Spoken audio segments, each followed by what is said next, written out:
Vivimos en una cultura donde todo parece tener un precio. Si querés evitar la fila en el aeropuerto, pagás por un Priority Pass y con eso vos pasás de largo sin formar toda la fila, sin tener que pasar por todo ese engorroso proceso. Si querés mejores asientos para los conciertos, existen hoy lo que son las entradas VIP o VIP, donde entras también directo, no tenés que estar esperando horas antes, sino ya tenés tu lugar para sentarte, puedes llegar sobre la hora.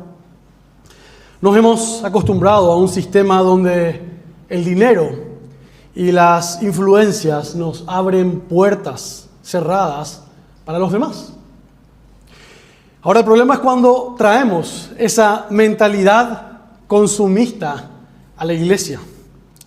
Y a veces sin darnos cuenta, tratamos a Dios como si fuese el gerente de este club y creemos que si le servimos lo suficiente, si llegamos temprano, si no faltamos el domingo o si damos una buena ofrenda, Dios nos tiene que dar un trato especial, un trato VIP.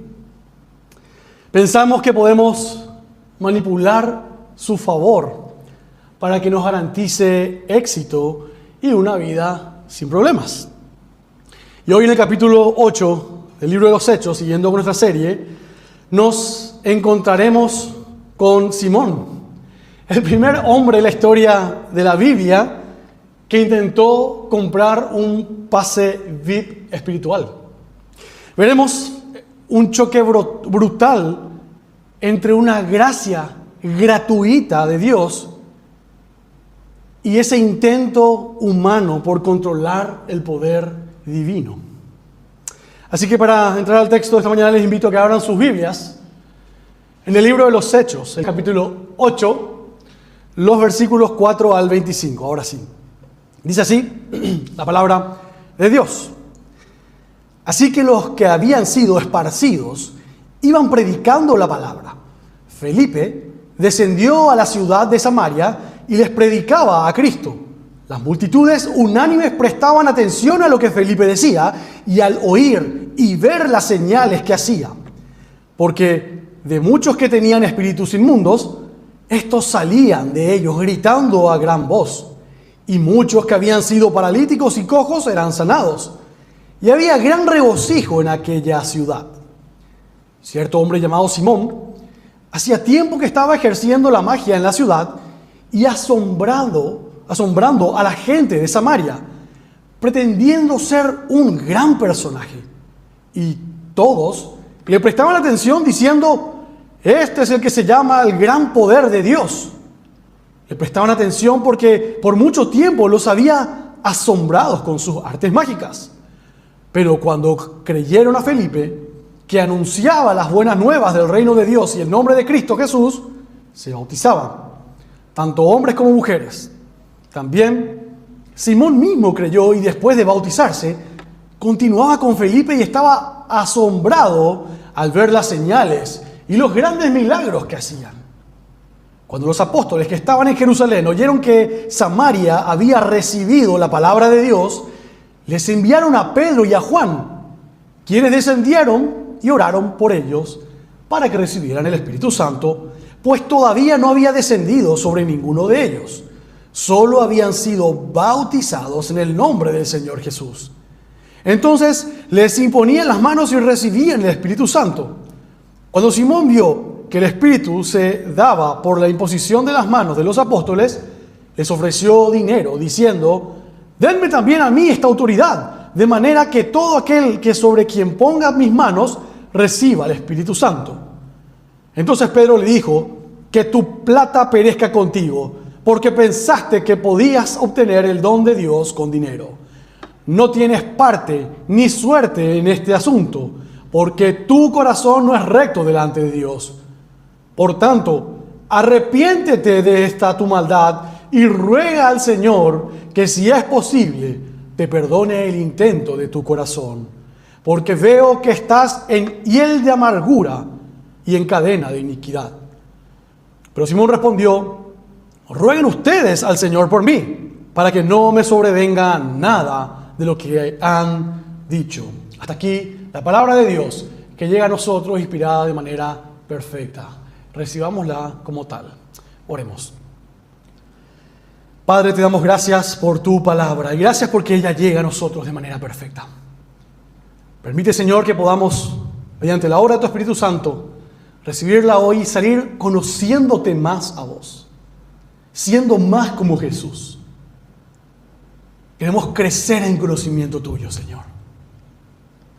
Te pido, Señor, que nos libres del show, de las señales, y que podamos estar atentos a la exposición, a la predicación de tu palabra, para la gloria y para la honra de tu nombre. Y yo te pido, Señor, que los dichos de mi boca y que la meditación de mi corazón sea grata delante tuya. Amén. Muy bien, el domingo pasado vimos que Esteban fue asesinado. Vimos que Saulo de Tarso creyó que persiguiendo a la iglesia apagaba el fuego, que con eso casi como que estaba aniquilando a la iglesia.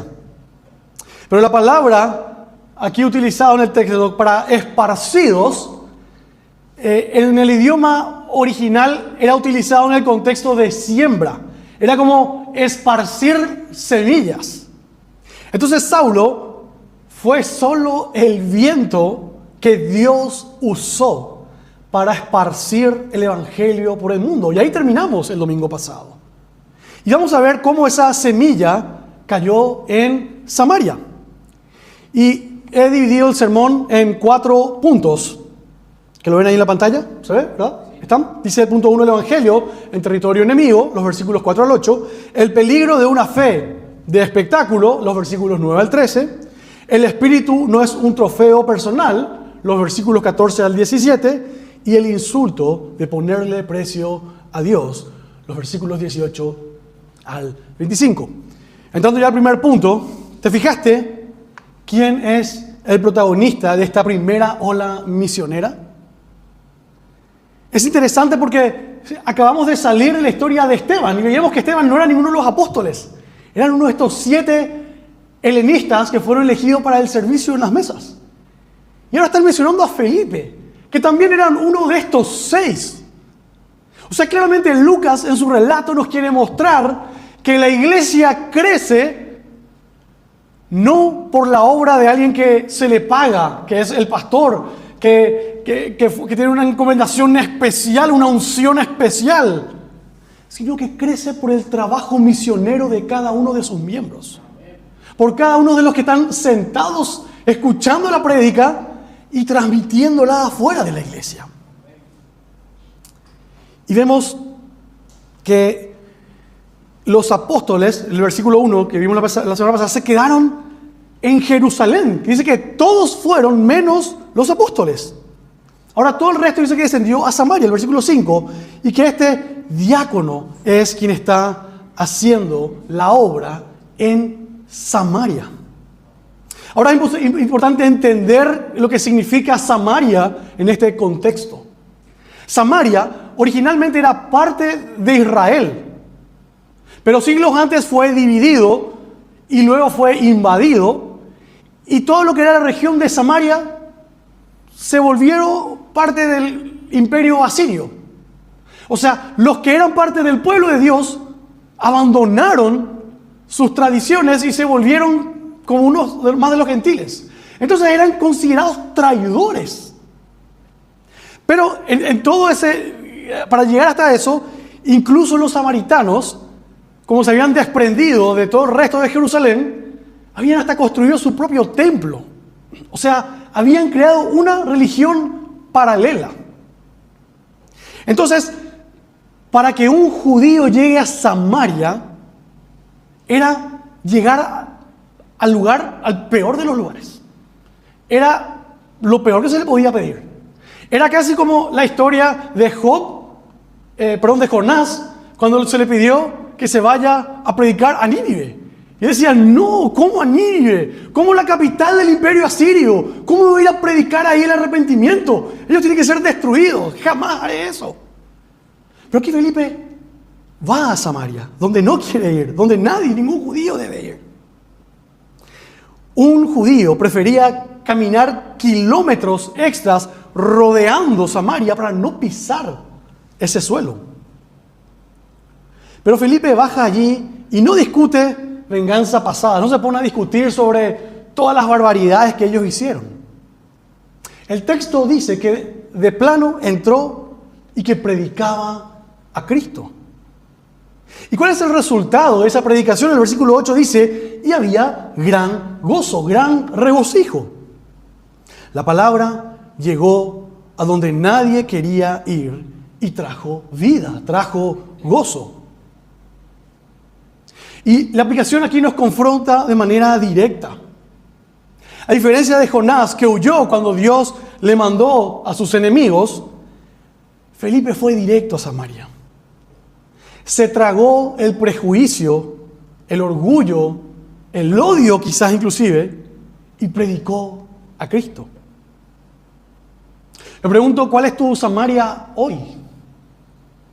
¿A qué lugar o familia has decidido que jamás vas a entregar el Evangelio? Quizás esa persona en el colegio que te hace bullying, que te hacía bullying, que te quedaste como con odio, rencor hacia él. Quizás esa persona insoportable en el trabajo. Alguien que te lastimó en el pasado. Tu función no es cambiarle su corazón, no es transformarlo a él. Tu función es cruzar esa barrera y predicar a Cristo y dejar que sea el Espíritu Santo quien obre milagrosamente y transforme esa vida en gozo. El Evangelio no es un asiento VIP para los santos. Es un pasaje de ida hacia el mundo que rechaza la palabra de Dios.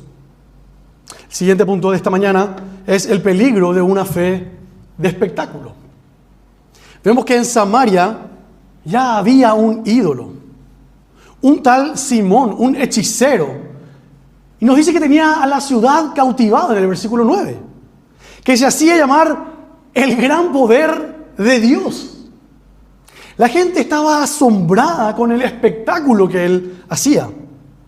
Pero cuando Felipe llega, ocurre milagros reales.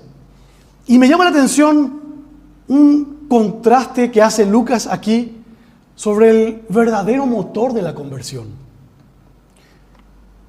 Fíjense el versículo 5, dice, Felipe predicaba a Cristo. El versículo 12 dice que la gente creyó cuando Felipe anunciaba las buenas nuevas. Y el versículo 14 dice que Samaria había recibido la palabra de Dios. La conversión de los samaritanos fue producto de la predicación de la palabra, de la exposición de la palabra. No de maravillarse con las señales, sino de recibir, de escuchar el mensaje del Evangelio y aceptarlo. Pero miren a Simón en el versículo 13. Dice, Simón mismo creyó, y fíjese cómo lo describe, y estaba asombrado al ver las señales y los grandes milagros. Simón no recibió la palabra. Simón se quedó deslumbrado con las señales. Cambió su asombro de un ídolo a otro. Estaba fascinado con el poder de Felipe, no con el Salvador de Felipe. Queridos hermanos, presten atención porque esto hoy es vital. ¿Qué es exactamente una señal? Si vos vas manejando por la ruta y ves un cartel verde, gigante, que dice San Bernardino a 10 kilómetros, ese cartel es una señal. Su único propósito es guiarte y que sepas dónde está lo que realmente importa. Si vos frenás el auto, te bajás, abrazás el cartel de chapa, te sacás una foto y dices, llegué, qué hermoso este cartel. Estás loco. Te perdiste el destino. Las señales y los milagros en la Biblia son carteles, son señales que apuntan a una sola cosa: la autoridad de la palabra y a la persona de Cristo. Simón se quedó abrazando el cartel y hoy tristemente hay movimientos y ramas carismáticas muy fuertes que basan su fe en carteles gigantescos, en hermosos carteles, llamativos, corpóreos, con luces. Viven saltando de milagro en milagro, de emoción en emoción. Te dicen, si en tu iglesia no hay señales físicas, si no caen al piso, si no hablan en lenguas, entonces no tenés al Espíritu Santo. Eso dicen.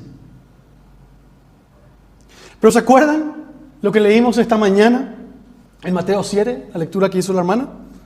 Jesús mismo nos advirtió sobre esto. Él dijo que en los días finales muchos vendrán diciendo, Señor, Señor, ¿acaso no profetizamos en tu nombre y en tu nombre echamos fuera demonios y en tu nombre hicimos muchos milagros, muchas señales? Ellos presentarán las señales como confirmación de su salvación, de su unción. ¿Pero qué fue lo que Jesús les respondió en ese pasaje? Jamás los conocí. No llegaron al destino, se quedaron en la señal. Apártense de mí, hacedores de iniquidad. Las señales que ellos usan para confirmar su fe no confirman absolutamente nada, según Jesús, según la Biblia. El diablo puede falsificar señales, pero no puede falsificar un corazón arrepentido y sometido a la palabra. Por tanto, querida iglesia, no nos distraigamos con las señales y con los prodigios. No vivamos buscando esto. Busquemos seguir siendo transformados por la palabra, por la persona de Cristo. Busquemos desesperadamente su palabra. Una fe verdadera se rinde a la palabra. Una fe falsa solo busca poder para exhibirse. Queridos hermanos, quien busca señales terminará abrazando un ídolo. Quien busca la palabra encontrará al verdadero Salvador. Pasando ahora al tercer punto, llegamos a una sección un poco compleja. Dice que los samaritanos habían creído, habían sido bautizados, pero el Espíritu Santo todavía no había descendido sobre ellos. Eso lo vemos en los versículos 15 y 16. Tuvieron que venir Pedro y Juan desde Jerusalén, que se habían quedado allá, a imponerle las manos y recién entonces lo recibieron. Ahora, nosotros como reformados creemos en lo que la Biblia dice, por ejemplo en Romanos 8:9, donde dice claramente que si no tenemos el Espíritu, no somos de Cristo. No existe algo como una segunda bendición o como un segundo proceso. El Espíritu se recibe al instante de creer. Pero ¿por qué aquí hay un retraso? ¿Hay una segunda bendición posterior a la salvación? En realidad lo que aquí está ocurriendo es un evento histórico irrepetible. Es parte de la explicación de lo que Dios está haciendo. Pero es irrepetible, no es nuestro patrón de cómo ocurren las cosas. Hoy no existe algo como una segunda bendición. Tu única y verdadera bendición es ser creyente al recibir el Espíritu Santo y no algo diferente. Dios retrasó la manifestación del Espíritu por un motivo sumamente importante y que ya les puse en detalle anterior, porque es proteger la unidad de la iglesia. Los judíos y los samaritanos se odiaban. Pero recordemos algo clave. En Mateo 16, Jesús le había dado a Pedro las llaves del reino. No es que Él las abra, es Cristo quien las abre, pero le da como esa representación. Pedro usó esa llave para abrir la puerta del Evangelio a los judíos en Pentecostés, Ahora Dios retuvo el espíritu hasta que Pedro bajara a usar esas mismas llaves para abrirle la puerta a los samaritanos, tal como lo hará también más adelante para abrirle la puerta a los gentiles en Hechos 10 y 11. Si los samaritanos recibían el espíritu por su cuenta, habrían dicho: genial, no necesitamos someternos a los apóstoles judíos, sigamos nosotros por nuestra cuenta. Ya teníamos luego nuestro propio templo. Entonces, lo que Dios estaba asegurando es crear una sola iglesia, un solo cuerpo, no dividirlos. Quería que tanto samaritanos como judíos representen a un solo cuerpo. Dios forzó a que esta transición ocurriera en presencia de Pedro, no porque Pedro tuviera el poder para abrir los cielos. Cristo es la única puerta y es Cristo quien la abre, sino porque Pedro fue el instrumento escogido para representar la autoridad apostólica unificada. Su presencia aseguraba que no existan dos cuerpos o dos iglesias divididas, sino que todos entraban a una misma casa, bajo un mismo templo que es nuestro Señor Jesucristo. Fue Dios forzando a los judíos a decir: ellos son nuestros hermanos, y a los samaritanos a reconocer que todos formaban un solo cuerpo. Y me encanta la ironía de esta historia, porque se dan cuenta que ¿quién es el que bajó con Pedro? Ya les expliqué por qué Pedro, porque para representar esa unidad. Pero quien bajó con Pedro es Juan, el mismo que años antes le había dicho al Señor Jesús: Señor Jesús, ¿quieres que oremos para que descienda fuego del cielo y destruya Samaria? Eso lo vimos en Lucas 9 cuando estábamos estudiando. Juan, quien había pedido, que le preguntó a Jesús: Jesús, vamos a orar y que caiga fuego del cielo para que destruya todo esto. Ahora es él quien baja junto con Pedro para pedir que caiga fuego del cielo, pero no para destruir, sino para reconstruir, para transformar, para ser nuevos creyentes. Está revirtiendo el pensamiento de Juan. Queridos hermanos, el Espíritu Santo no es un premio de poder individual. Es el sello de nuestra unidad. Vos y yo somos un solo cuerpo. No hay iglesias independientes que hacen lo que quieren sin rendir cuentas a nadie. Si el Espíritu Santo mora en vos, te va a empujar a la comunión y a amar a los que antes despreciabas. Queridos hermanos, el Espíritu Santo no es un trofeo de poder individual. Es el pegamento divino que nos sella, que nos une a los enemigos en una sola familia, la familia de Dios. El último punto: Simón ve que el Espíritu se da por las manos de los apóstoles y sus ojos se llenan de codicia. El versículo 18 dice que les ofreció dinero diciendo: denme a mí esta autoridad. Simón intentó comprar a Dios. Él quería seguir siendo el gran hombre, el poder de Dios entre los samaritanos. Él quería gloria para él. Quería ser el dueño del Espíritu para mantener su estatus de mega estrella. Quería el poder de Dios, pero sin someterse a la persona de Dios. Y la respuesta de Pedro en el versículo 20 es aterradora. Que tu plata perezca con vos, porque pensaste que podías obtener el don de Dios con dinero. Y esto está súper suavizado. Permítanme lo que quiere hacer una traducción más literal del griego de lo que aquí está diciendo Pedro.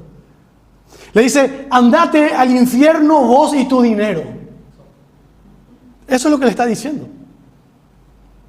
Pedro le diagnostica el problema. Y como todos sabemos, el problema está en nuestro corazón.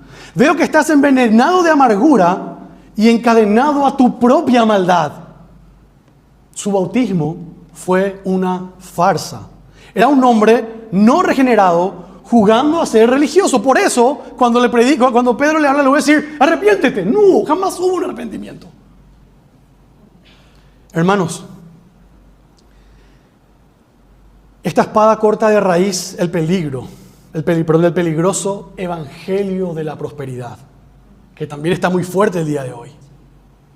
Hay predicadores que te dicen, pacta con Dios, da tu ofrenda para desatar la unción, sembra tu dinero para asegurar tu milagro. Tratar de manipular a Dios con nuestro dinero o con nuestras obras es la mismísima hechicería de Simón el Mago. Si vos das dinero esperando que Dios te deba un favor comercial, si intentás comprar tu propio éxito, quiero que escuches lo que Pedro te está diciendo. Vos y tu dinero se pueden ir al infierno. Ahora, esta palabra tan fuerte, tan condenatoria, tiene un propósito de mostrar para dónde te estás yendo, de entender qué tan peligroso es lo que estás haciendo, y te vuelve a llamar al arrepentimiento. Arrepiéntete, cambia, no es así la cosa. La gracia es incomparable precisamente porque es incomparable. Intentar pagar para ganar el favor de Dios es un insulto directo a la sangre derramada en la cruz. Ahora bien, ¿qué significa esto que nuestro dinero no importa en la iglesia, acaso? O sea, ¿significa que no hace falta traer nuestro dinero? Bueno, no me malentiendan, no es así. Nuestras ofrendas son vitales para el avance de la obra. Ayudan a cubrir gastos que tenemos, pagar los servicios básicos, cubrir trabajos evangelísticos que se hacen, pagar obras aquí adentro. Ahora, ¿cuál es la diferencia? La diferencia está en el motivo del corazón. Simón daba dinero para comprar a Dios y tener control. Vos y yo damos dinero como un acto de adoración, en gratitud, porque ya tenemos a Dios y sabemos que fuimos comprados por la sangre de Cristo. No damos para ser bendecidos, damos porque ya somos bendecidos. Queridos hermanos, tratar de comprar con dinero lo que Cristo pagó con su sangre no es una ofrenda, es un insulto a la cruz. Finalmente, esta advertencia es severa. Pedro le dice a Simón, arrepiéntete. Pero miren el falso arrepentimiento de Simón en el versículo 24. Dice, rueguen ustedes al Señor por mí, para que no me sobrevenga nada de lo que han dicho. Él no quiere saber nada de Dios. Él no se quiere relacionar con Dios. No, métanle ustedes. Yo no estoy ni ahí. Pero sí tiene miedo de las consecuencias. Él no tiene miedo de ofender a Dios, pero tiene miedo de las consecuencias de ofender a Dios. Él ni siquiera puede orar él mismo. Es como cuando mi hijo me dice, perdón papá, ya no vuelvo más a hacer. Pero él no está arrepentido. Él solamente sabe lo que se viene y sabe que se viene la disciplina y se quiere saltar eso. Y aquí viene el golpe de realidad para nosotros hoy. ¿Cuántos Simones hay sentados en esta iglesia hoy? Créanme, los hay. Personas que han creído intelectualmente, pasaron por el bautismo, disfrutan de las canciones, pero sus corazones siguen amarrados a sus ídolos. Personas que no aman a Jesús, sino que aman lo que Jesús les da. Tienen una religión transaccional. Yo te doy mi asistencia y vos me garantizás una vida sin problemas. Vienen a consumir los beneficios de Dios, pero rechazan someterse a la palabra de Dios. Si vos estás usando a Dios para tus propios fines, estás en hiel de amargura y prisión de maldad. En pocas palabras, tu corazón está envenenado por la frustración de no poder manipular a Dios. Y en realidad seguís siendo un esclavo de tus pecados. Tu religión no te salvará. Pero el llamado hoy no es a la desesperación, es al verdadero arrepentimiento. Cristo es el verdadero gran poder de Dios. Él fue a la cruz porque sabía que tu billetera espiritual estaba vacía. Cristo fue aplastado bajo la ira de Dios porque ese era el precio exacto de tu rescate. Un precio infinito que vos y yo jamás hubiésemos podido pagar. Él derramó hasta su última gota de sangre para pagar tu deuda y la mía. Dejemos ya de intentar ganarnos el favor de Dios con nuestras capacidades, con tu ofrenda o con tu buen comportamiento, con tu asistencia. Eso ya está pagado. Lo que a Simón el Mago se le negó por querer comprarlo, a cada uno de nosotros se nos ofrece hoy por pura gracia, por los méritos de Jesús. Ríndete a Él. Suelta tus monedas, suelta tu orgullo al piso y recibe el don inmerecido, tal como lo hicieron los samaritanos al escuchar la palabra. Deja que Dios tome el control. Deja de intentar poseer a Dios y permite que Él te posea a vos. Deja tu agenda y tu orgullo a los pies de la cruz y vas a descubrir un gozo que ningún espectáculo humano jamás te podrá dar. Te invito a orar. Señor Jesús, te pedimos perdón por intentar manipularte. Perdona nuestra religión mercenaria. Límpianos de la idolatría a las señales y devuélvenos el hambre por tu palabra. Quebranta nuestro orgullo y concédenos un arrepentimiento genuino que llore por el pecado y se regocije en tu gracia. Transfórmanos, Señor. Danos este don inmerecido que vos ya compraste para los que confían en Jesús. Oramos todo esto por los méritos de Jesús, quien compró esto para nosotros. Amén.